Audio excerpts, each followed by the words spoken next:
নমস্কার। আজকের কবিতার নাম গণতন্ত্র।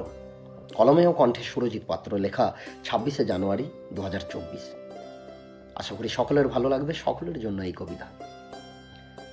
আমরা সেই ভারতীয় ছিলাম যারা ব্রিটিশের দাস, চাবুকের ঘায়ে রক্ত মাখা গায়ে করেছিলাম নীল চাষ।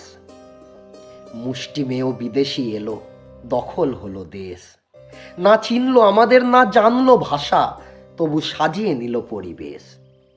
আমরা সেই ভারতীয় যারা ব্রিটিশ সেনায় সেনানি হয়ে করেছিলাম কাজ, ভাইয়ের বুকে ছুঁড়তে গুলি পাইনি কখনো লাজ।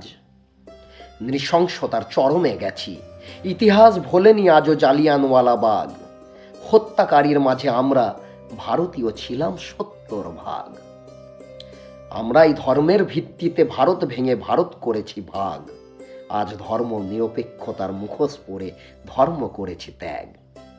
ভারত আজ স্বাধীন, ব্রিটিশ আমল শেষ, তবু ব্রিটিশ নীতি চলছে আজও, জ্বলছে আজও দেশ।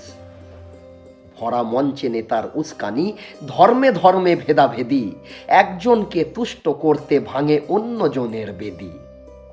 ধর্ম যার যার উৎসব সবার, ধর্ম যার যার উৎসব সবার, চলছে বিজ্ঞাপন সম্প্রীতির সুরে।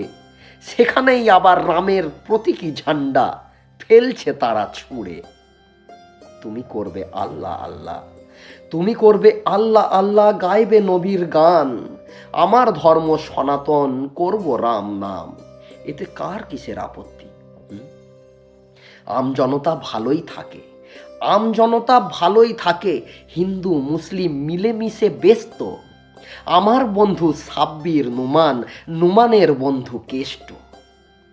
যে নেতা শুধু সাজে, যে নেতা শুধু সাজে, আমি তোমার তোমার বলে বাজে, যেন তুমি বিলক্ষণ, অতি ভক্তি চোরের লক্ষণ।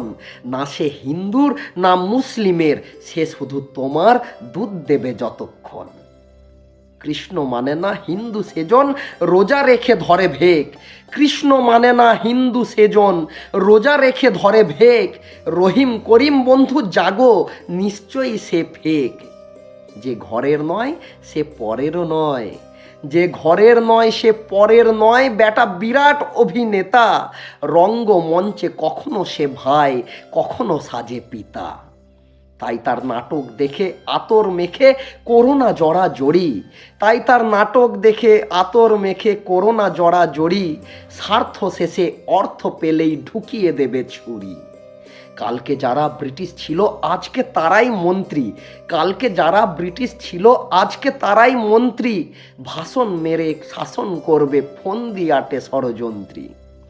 চলো এসো করি খেটে খাই, চলো এসো করি খেটে খাই, হোক মূল মন্ত্র। মন্ত্রীর হাতে দেব না যেতে আমাদের গণতন্ত্র। নমস্কার, শেয়ার করবেন অবশ্যই।